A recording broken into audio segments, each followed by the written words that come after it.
The great council chamber of Nexus Prime stretched upward like a cathedral built for gods. Crystalline walls caught and scattered the light from 3 different suns, creating rainbow patterns that danced across the faces of the assembled delegates. Representatives from 47 different species sat in their designated sections, each area carefully designed to accommodate their unique physiological needs. The Zephyrians floated in their gravity-dampened pods, their translucent bodies rippling with bioluminescent patterns. The rock-like Corvan delegates sat motionless in their stone circles, communicating through subsonic vibrations that made the chamber floor hum. High above, the gas-form ethereals swirled in contained atmospheric chambers, their thoughts transmitted through quantum field manipulations. At the center of this magnificent assembly sat the 5 members of the High Council, each representing one of the galaxy's most powerful civilizations. Their elevated platform rotated slowly, ensuring equal attention to all delegates during proceedings. High Counselor Vexhar, a tall Altarian with skin that shifted between blue and silver, called the emergency session to order. His voice carried easily through the chamber's acoustic design, reaching every delegate regardless of their hearing mechanisms. We gather today to address the recent military action taken against the primitive world designated as Earth in the Sol system, Vexhar announced. The operation was conducted under Emergency Protocol 7, which permits preemptive strikes against emerging civilizations that pose potential threats to galactic stability. A ripple of acknowledgement passed through the chamber. Emergency Protocol 7 had been used only 3 times in the past millennium, always against species that had developed faster than light travel and immediately began aggressive expansion into neighboring systems.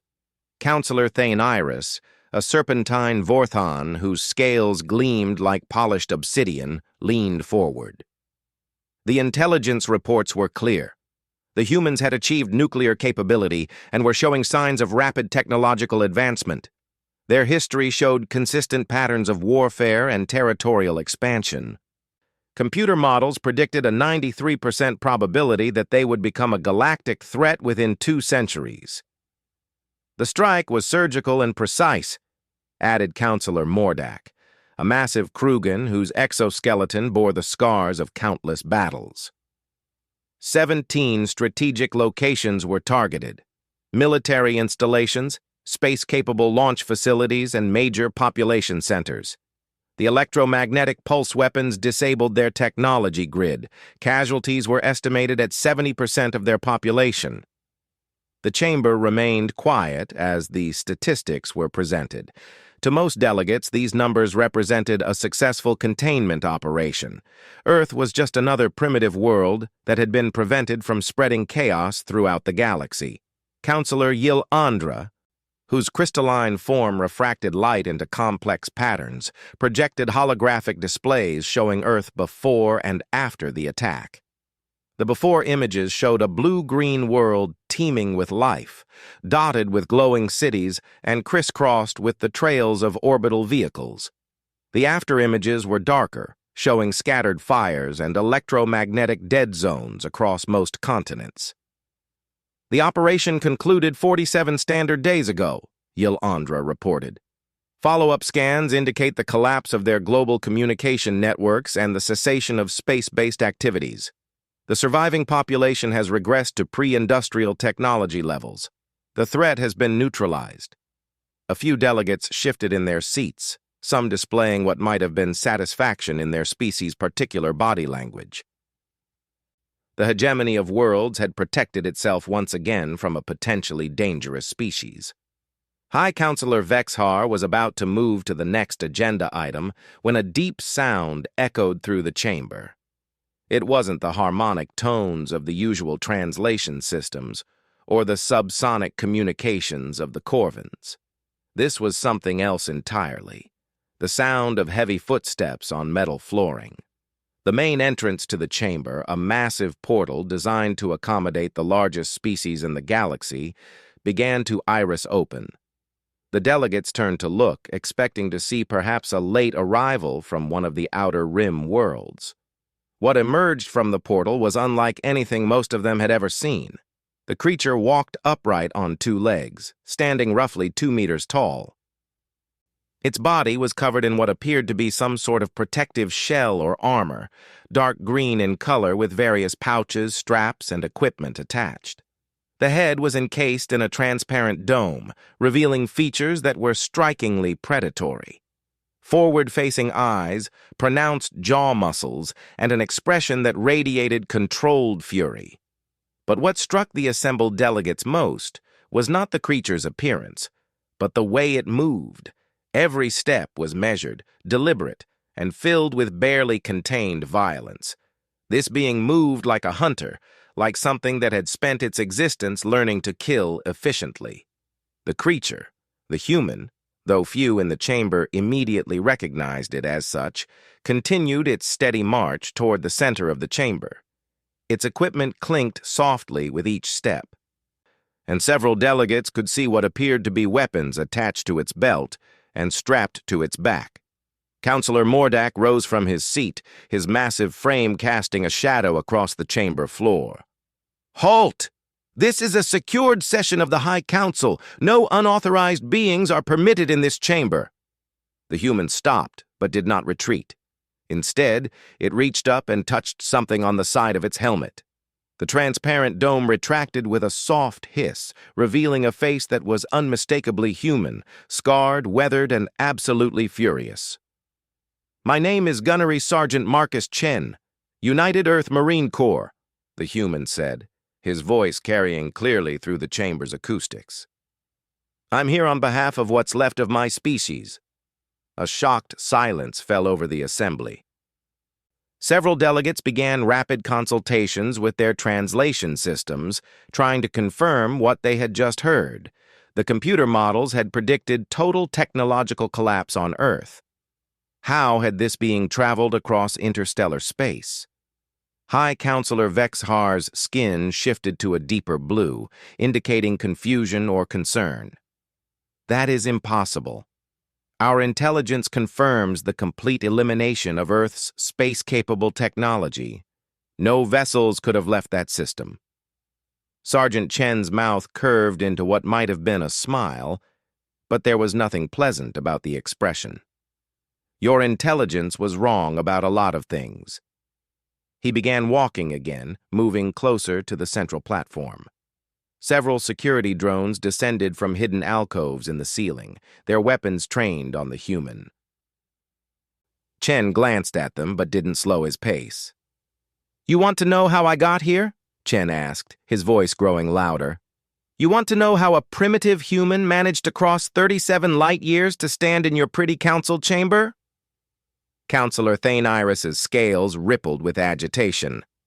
"Security, remove this creature immediately." "I wouldn't do that if I were you," Chen said calmly. He reached into one of his pouches and withdrew a small device.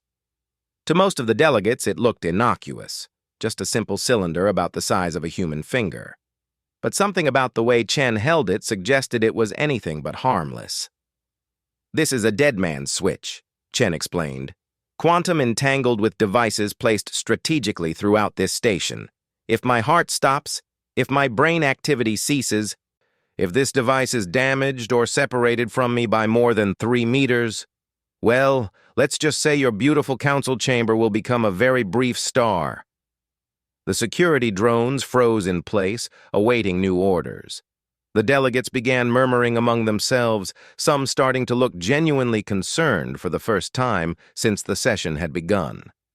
High Counselor Vexhar's skin had shifted to a pale silver, indicating extreme alarm.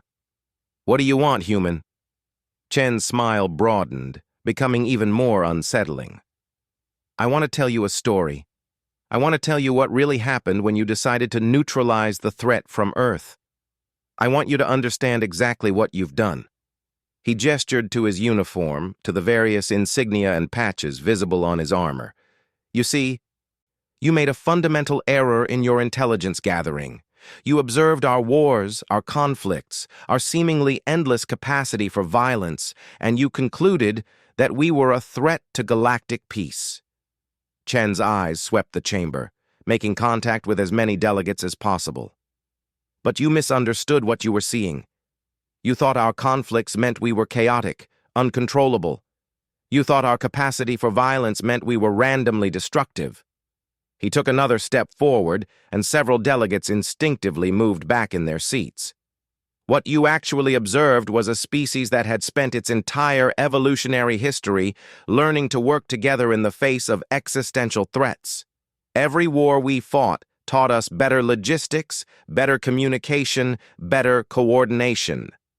Every conflict we survived made us more resilient, more adaptable, more unified when faced with external dangers.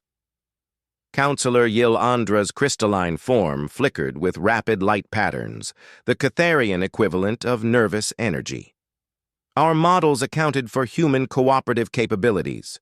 The predicted threat level included assessments of your potential for organization and— "Your models," Chen interrupted, his voice carrying a note of disdain, "were based on incomplete data.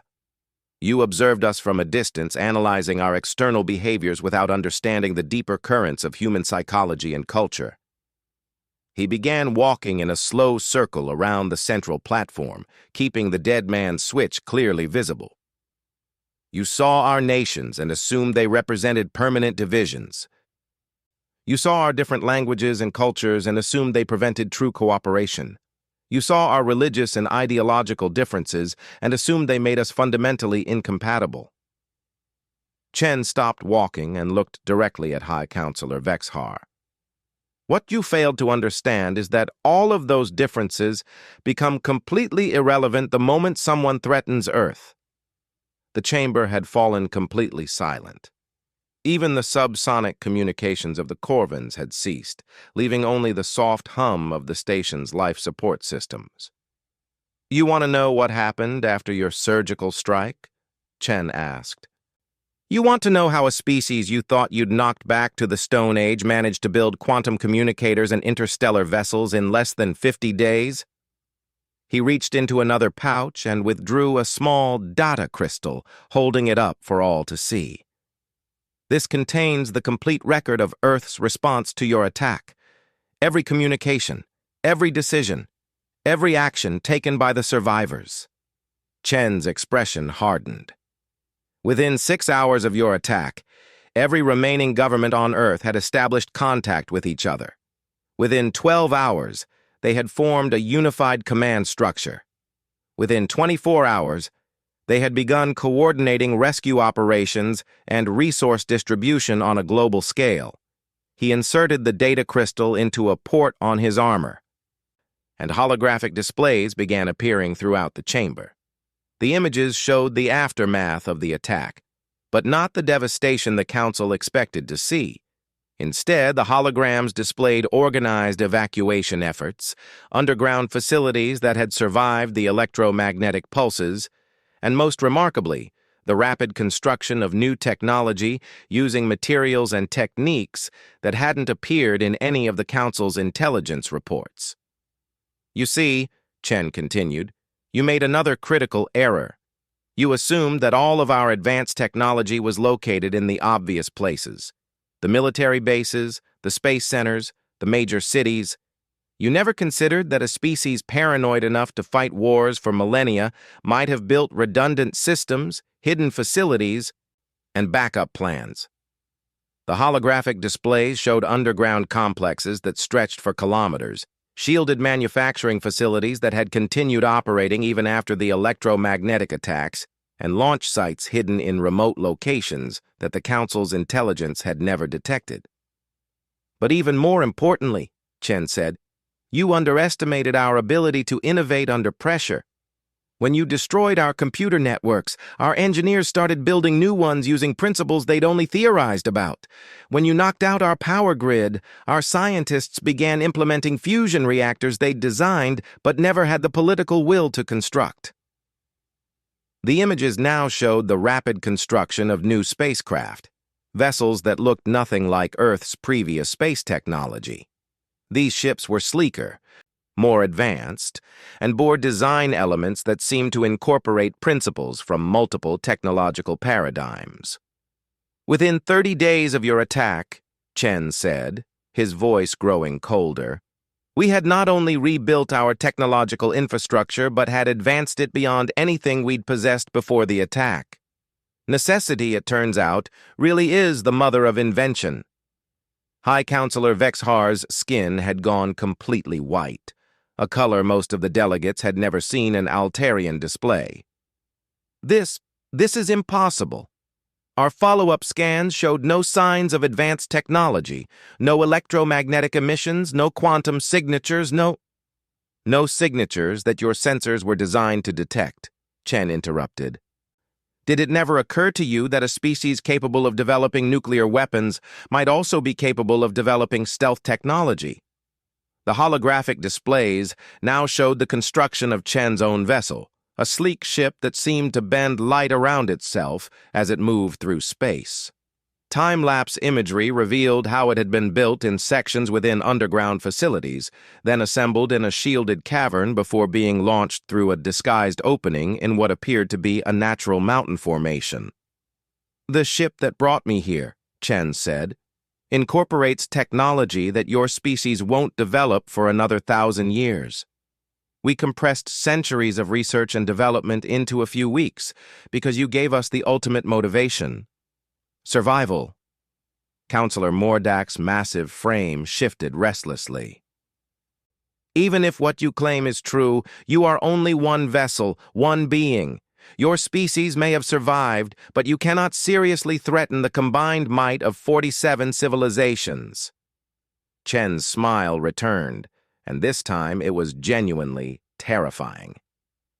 Counselor Mordak, I think you're still not understanding the situation. I'm not here to threaten you. I'm here to deliver a message. He gestured to the holographic displays, which now showed star charts of the local galactic region. Red dots appeared on dozens of systems, many of them major worlds of Council member species. These markers indicate the current positions of Earth vessels, Chen said calmly. As of this moment, we have ships within striking distance of every major world in the local galactic cluster. The chamber erupted in shocked exclamations and rapid communications as delegates tried to process what they were seeing. The number of red dots suggested a fleet size that should have been impossible for a recently attacked civilization to construct. How many ships? High Counselor Vexhar asked, his voice barely audible. Chen consulted a display on his wrist. Current count is 4,736 vessels, with more launching every day. Each one is equipped with the same technology that brought me here. Quantum drives, adaptive stealth systems, and weapons that make your surgical strike look like a child's toy. The silence that followed was absolute. Even the ethereals had ceased their quantum field communications. But here's the thing, Chen continued, his voice taking on an almost conversational tone. We don't want to use them. Despite what your intelligence report suggested, humans don't actually enjoy warfare. We're very good at it, but we'd much rather be exploring, creating, building something better. He looked around the chamber again, making eye contact with as many delegates as possible. So I'm here to make you an offer. Not a threat, not an ultimatum, but an offer. The tension in the Great Council chamber was so thick it seemed to affect the very air circulation systems. Delegates who had never experienced fear in their long lives now felt something cold and unfamiliar settling in their consciousness. Sergeant Chen stood at the center of it all, still holding the dead man's switch, still radiating that controlled fury that made even the largest species in the chamber instinctively want to step back. High Counselor Vexhar's skin continued shifting between pale silver and deep blue, unable to settle on a stable emotional state. What? What kind of offer could you possibly make? You speak of fleets and weapons, but surely you understand that any aggressive action would result in the complete annihilation of your species. Chen's expression didn't change, but something flickered in his eyes. Perhaps amusement, perhaps pity. Counselor, I don't think you're grasping the full scope of what I've been telling you. Let me be more specific. He gestured to his wrist display again, and the holographic star charts updated with new information. Each red dot now displayed additional data, ship classifications, crew numbers, and most disturbingly, weapon capabilities. The vessel I arrived in is what we call a diplomatic courier, Chen said. It's one of our smaller, lighter ships. Its primary weapons could level a city. Its secondary systems could disable the orbital defenses of most worlds, and it's considered barely adequate for personal transportation. Counselor Thainiris's scales had begun rippling in complex patterns, a sign of extreme agitation in Vorthon physiology. You're attempting to intimidate us with exaggerated claims. No single species could develop such capabilities in such a short time frame. Chen nodded slowly. You're right. No single species could. But you see, that's where you made your biggest mistake of all. He paused, looking around the chamber. You thought you were attacking a single species. The holographic displays changed again, now showing Earth's surface in the immediate aftermath of the Council's attack. But instead of the expected scenes of chaos and collapse, the images showed something far more organized and purposeful. When your electromagnetic weapons hit our major cities, Chen said, you did succeed in knocking out most of our advanced technology. But you also did something else. You eliminated the bureaucratic and political structures that had been holding back human cooperation for centuries. The displays showed emergency response teams working with unprecedented efficiency, military units from different nations coordinating seamlessly. Civilian populations organizing themselves into effective work groups without any central command structure telling them what to do. Within hours of your attack, Chen continued, something remarkable happened. All the petty differences that had divided humanity for millennia simply stopped mattering. Political ideologies, national boundaries, religious disagreements, they became irrelevant in the face of a common threat. Counselor Yolandra's crystalline form pulsed with rapid light patterns. Even allowing for improved cooperation, the technological advancement you describe would require resources and manufacturing capabilities that we didn't have? Chen interrupted. Counselor, let me tell you about human resource management under crisis conditions.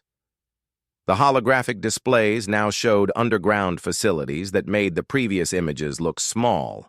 Vast manufacturing complexes stretched for kilometers beneath the Earth's surface, powered by fusion reactors and staffed by millions of people working in perfect coordination. When you knocked out our surface infrastructure, Chen said, you forced us to rebuild from scratch. But rebuilding from scratch means you get to incorporate all the improvements you've been wanting to make but couldn't because of existing systems and political inertia. The images showed assembly lines producing components that were clearly more advanced than anything in the Council's intelligence reports about human technology. Workers moved with mechanical precision, but their faces showed fierce determination rather than mechanical compliance. But the real breakthrough came when we started combining our different approaches to problem-solving, Chen said. You see, humanity never developed a single unified technological paradigm like most species do. Instead, we had dozens of different scientific traditions, engineering philosophies, and manufacturing techniques. Counselor Mordak leaned forward, his massive frame causing the platform to creak slightly. Different approaches would create inefficiencies, compatibility problems. Under normal circumstances, yes, Chen agreed. But when you're rebuilding everything from the ground up with the ultimate motivation of species survival, those different approaches become different tools in the same toolkit. The holographic displays showed the construction of the first new starship, and it was immediately clear that this vessel incorporated design elements from multiple technological traditions.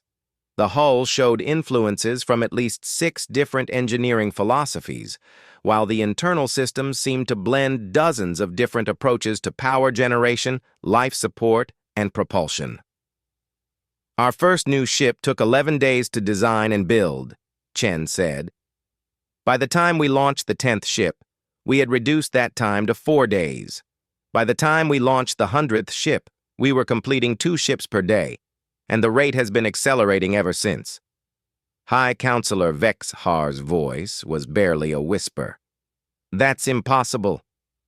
No species can sustain that kind of production rate without massive resource inputs and perfect logistical coordination, Chen finished, both of which become much easier when your entire species is working toward the same goal and you're not wasting resources on competing political agendas.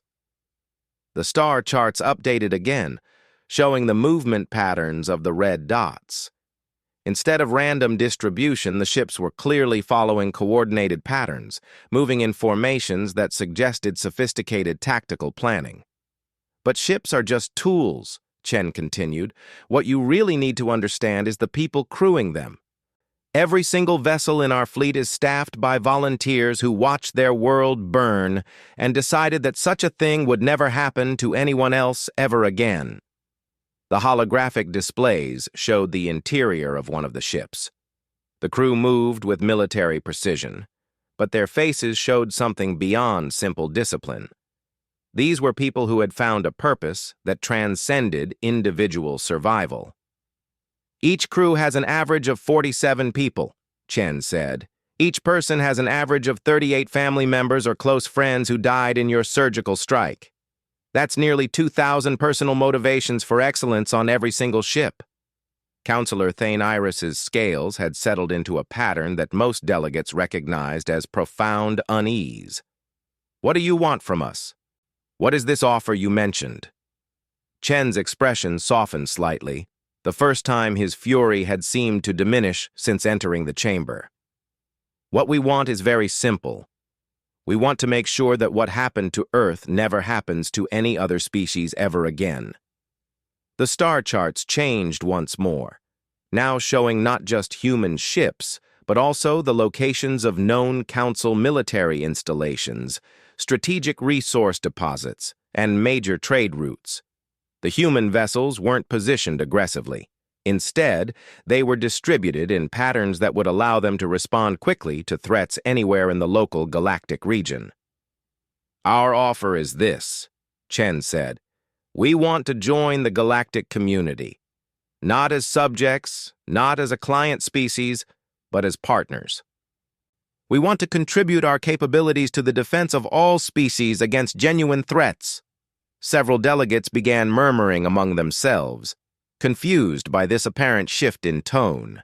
They had expected demands for reparations or threats of retaliation, not an offer of cooperation.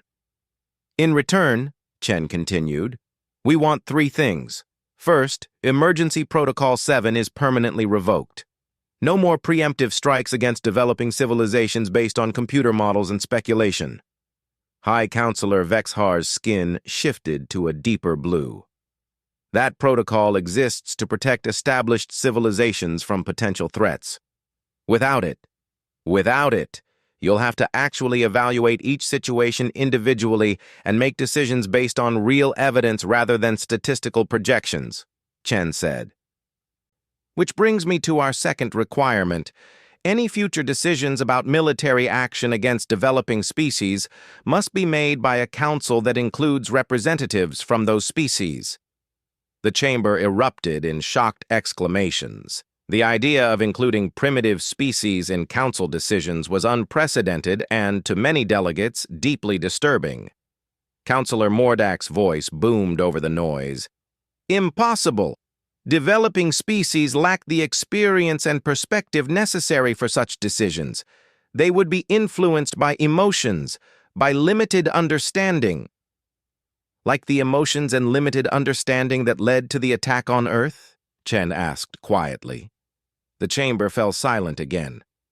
Counselor, with respect, your experience and perspective led you to conclude that the best way to deal with a potentially dangerous species was to kill most of them and hope the survivors wouldn't be angry about it.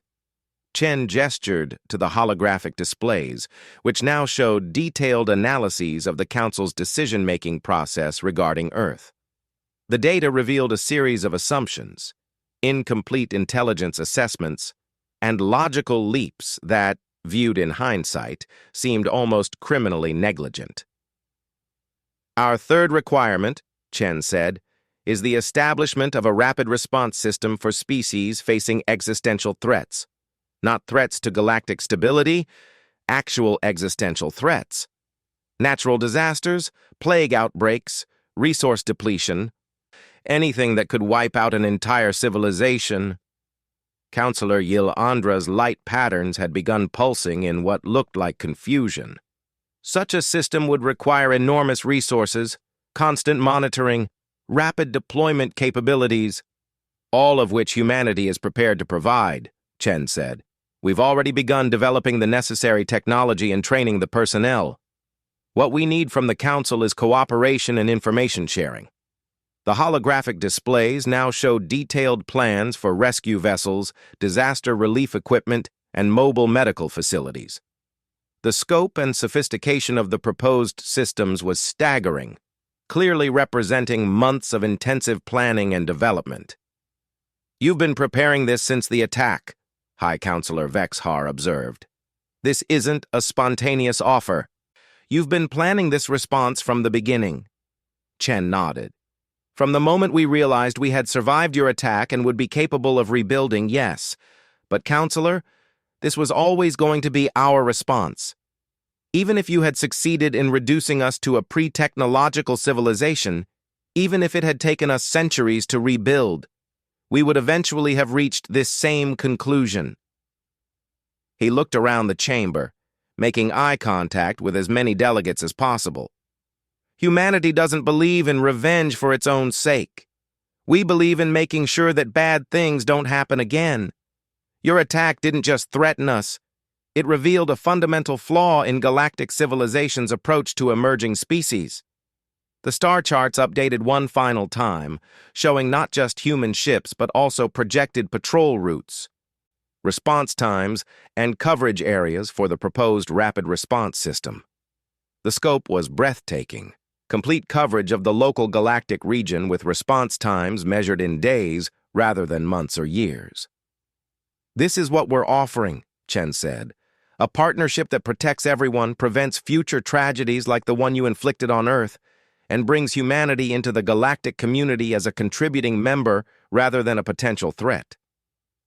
Counselor Thainiris's scales rippled with what might have been cautious interest.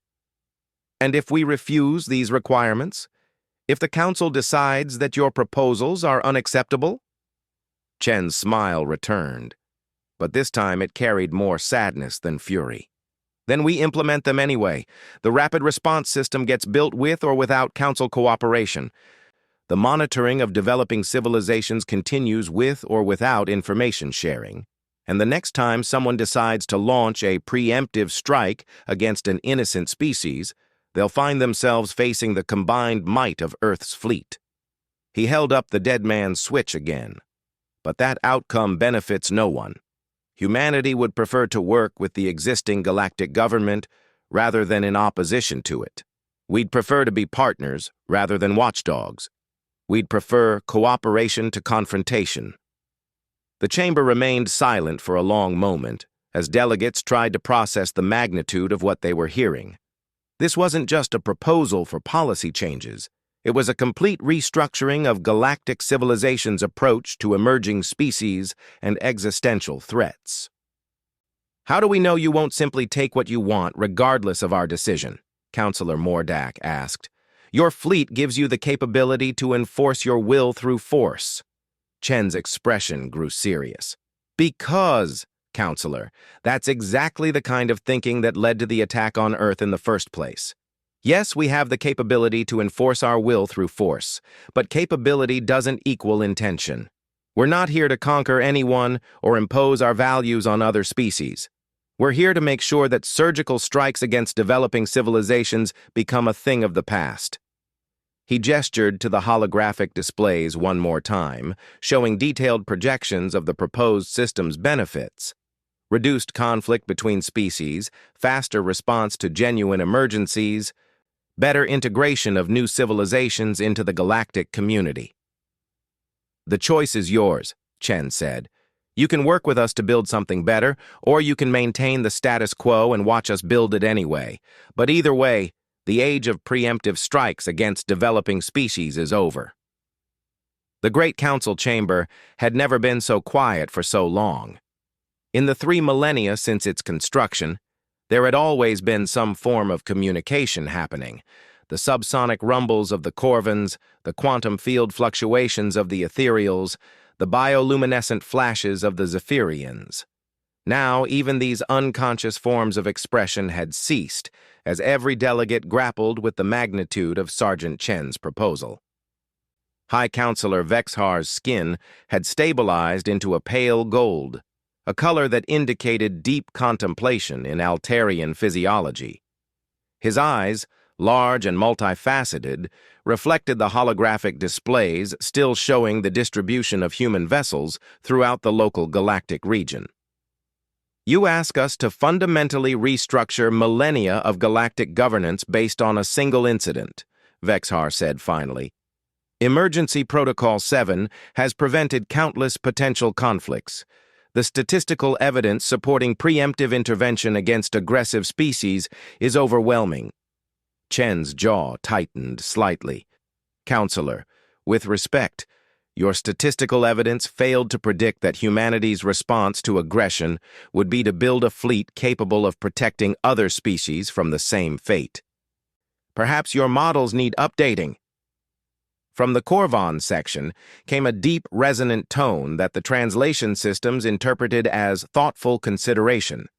Delegate Thrumvar, one of the oldest beings in the chamber, had remained silent throughout the proceedings, but now spoke in the slow, measured cadence of his people. Young human, Thrumvar's translated words rumbled through the chamber. In my 800 years of existence, I have witnessed the rise and fall of 17 civilizations. Most fell to their own internal contradictions. Others were eliminated by the protocol you seek to abolish. Only 3 achieved true galactic citizenship. What makes you believe your species will not follow the path of destruction that claimed so many others? Chen turned to face the massive stone-like being, his expression showing genuine respect for the first time since entering the chamber. Delegate Thrumvar, I can't guarantee that humanity will never make mistakes or face internal conflicts, but I can guarantee that we will learn from them. That's what we've always done. The holographic displays shifted to show Earth's history, not the wars and conflicts that the Council had focused on, but the recoveries, the rebuilding after disasters, the cooperation after tragedies, the innovations born from necessity. Images flashed by showing humans working together to overcome plagues, famines, natural disasters, and technological failures. Every crisis we've faced has made us more resilient, more adaptive, more unified when it truly matters, Chen continued. Your attack was just the latest in a long series of existential challenges, and like all the others, it taught us something valuable. The displays now showed the current state of Earth. Not the devastated world the Council expected, but a planet transformed. Cities were being rebuilt with new designs that incorporated centuries of urban planning innovations. Agricultural systems were being restructured to be more efficient and sustainable.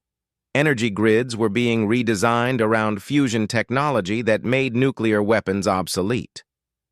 What we learned from your attack, Chen said, is that we're not alone in the universe, and that means we have a responsibility to ensure that the universe is a safe place for everyone. Counselor Yolandra's crystalline form pulsed with rapid light patterns. Even if we accept your assurances about human intentions, the practical implementation of your proposals would be enormously complex. The rapid response system alone would require technology sharing, territorial agreements, command structure integration, all of which we've already begun developing, Chen interrupted. Would you like to see the preliminary designs? Without waiting for an answer, he activated another section of his wrist display. The holographic projections changed to show detailed technical specifications for the proposed rapid response system. The scope was breathtaking.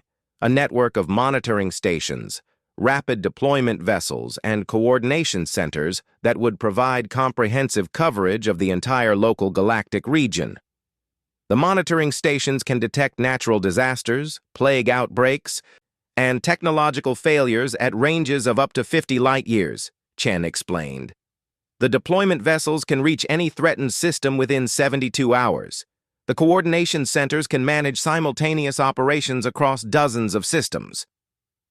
Delegate Sirathani from the gas-form ethereals transmitted a complex quantum pattern that the translation system struggled to interpret before settling on. The energy requirements for such a system would be enormous. No single species possesses sufficient resources. Chen nodded. Which is why we're not proposing to build it alone. The system is designed to be modular and scalable. Each participating species contributes according to their capabilities and benefits according to their needs. The technical displays now showed how different species' strengths could be integrated into the system. Altarian sensor technology, Corvan manufacturing capabilities, Vorthon biotechnology, Kytherian computing systems, all working together in a coordinated network. But this is more than just a disaster response system, Chen said. It's a framework for preventing the kind of misunderstanding that led to the attack on Earth. When species are integrated into a mutual support network, when they're contributing to the common good, they're much less likely to be seen as threats. Counselor Mordak shifted his massive frame, causing the platform to creak. You speak of integration and cooperation, but what of species that refuse to participate? What of genuinely aggressive civilizations that pose real threats to galactic stability? Chen's expression hardened again. Real threats are dealt with through real evidence and coordinated response, not computer models and preemptive strikes. He gestured to the holographic displays, which now showed detailed analyses of several species that the Council had considered for Protocol 7 action in the past. Take the Ravagers of the Cygnus sector, Chen said. Your intelligence reports labeled them as potentially aggressive based on their rapid territorial expansion and advanced weapons technology. But when our people actually investigated, we found that they were fleeing a plague that had devastated their homeworld. Their aggressive expansion was actually a desperate search for a new home. The displays showed images of the Ravager species, beings that did indeed look formidable, with armored exoskeletons and multiple limbs ending in what appeared to be natural weapons. But the context provided by human intelligence gathering showed them tending to sick younglings and carefully avoiding conflicts with other species. Or consider the hive minds of Sector 12, Chen continued. Labeled as threats because their collective consciousness was deemed incompatible with individual-based galactic civilization. But when our diplomats learned to communicate with them properly, we discovered that they're actually among the most peaceful species in the galaxy. More images flashed by, showing successful first contact situations that human diplomats had handled differently than traditional Council protocols. In each case, the key difference was time. Taking the effort to truly understand a species before making judgments about their threat level. Real threats do exist, Chen acknowledged. The Devourers of Andromeda 7 are genuinely aggressive and expansionist. The machine consciousness of the Outer Rim is actively hostile to biological life. But these are obvious immediate threats that require defensive action, not preventive genocide. High Counselor Vexhar leaned forward, his skin shifting to a more intense blue. And what of species like yours? What of the humans 47 days ago, advanced enough to be dangerous, aggressive enough to be concerning, but not yet clearly hostile? Chen was quiet for a moment, considering his words carefully. Species like mine are watched, contacted, and integrated gradually into the galactic community. They're given opportunities to contribute, to find their place, to direct their energies toward constructive purposes. He paused. They're not slaughtered based on statistical projections. The chamber fell silent again as delegates processed this exchange. Several were engaging in rapid communications with their homeworlds, seeking guidance on how to respond to these unprecedented proposals. From the Zephyrian section came a series of bioluminescent flashes that the translation systems interpreted as cautious optimism. Delegate Lear Andis spoke in the melodic tones of her people. The human proposals have merit, but they represent a fundamental shift in how we approach galactic governance. Such changes cannot be made hastily. I understand your caution, Chen replied, but I should point out that while you're debating, people are dying. Right now, in systems throughout the galaxy, species are facing disasters, plagues, and conflicts that could be prevented or mitigated by the system we're proposing. The holographic displays updated to show real-time data from across the local galactic region. Red alerts marked systems experiencing various crises. A solar flare threatening a pre-industrial civilization, a plague outbreak on a recently contacted world, a resource dispute between two minor species that was escalating toward violence. These are all situations that could be resolved quickly and effectively with proper coordination and resources, Chen said. Instead, they'll probably be ignored until they become major crises that require massive interventions.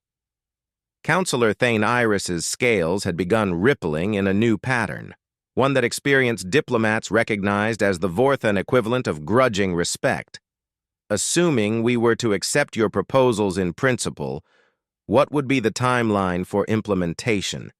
How long would it take to establish this rapid response system?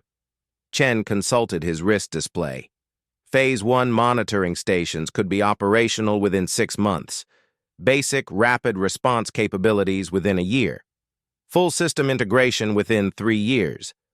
Assuming full council cooperation. And without council cooperation? Counselor Mordak asked. Longer, Chen admitted. But not substantially longer. We've already begun construction on the first monitoring stations, and our diplomatic teams are making contact with individual species throughout the region. The system will be built with or without official council approval.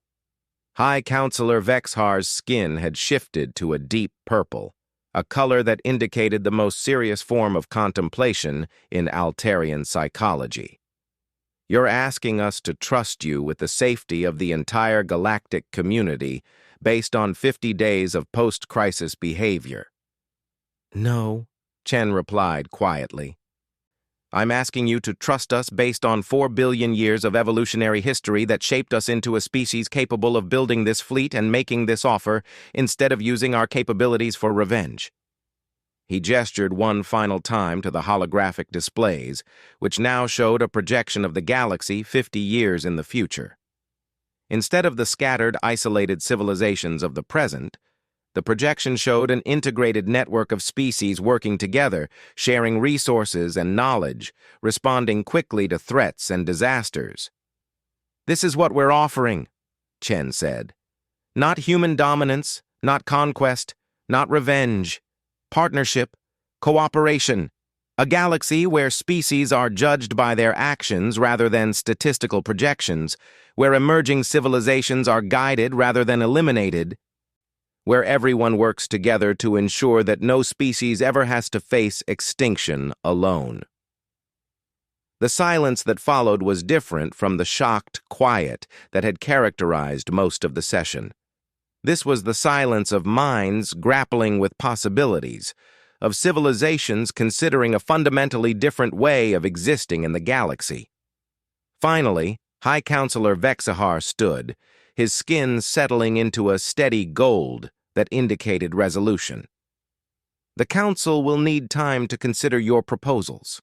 Such fundamental changes to galactic governance cannot be decided in a single session. Chen nodded. I understand, but while you're considering, the monitoring stations will continue to be built. The rapid response teams will continue to be trained. The diplomatic contacts will continue to be made. Time is something that dying civilizations don't have. How long will you give us? Counselor Yolandra asked. Chen smiled, the first genuinely pleasant expression he'd shown since entering the chamber. Counselor, you misunderstand. This isn't an ultimatum with a deadline. This is an invitation to join something that's happening whether you participate or not. He began walking toward the chamber's exit, the dead man's switch still visible in his hand. The choice isn't whether this system gets built. The choice is whether it gets built with the Council's blessing and cooperation, or whether it gets built around the Council as an obsolete remnant of a less enlightened age. At the chamber's entrance, Chen paused and turned back to face the assembled delegates. For what it's worth, I hope you choose cooperation. The galaxy is a big place, and there's room for everyone to contribute to making it better. And if we choose to maintain the current system? High Counselor Vexhar asked. Chen's smile faded slightly.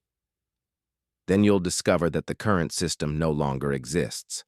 As of today, Emergency Protocol 7 is effectively null and void.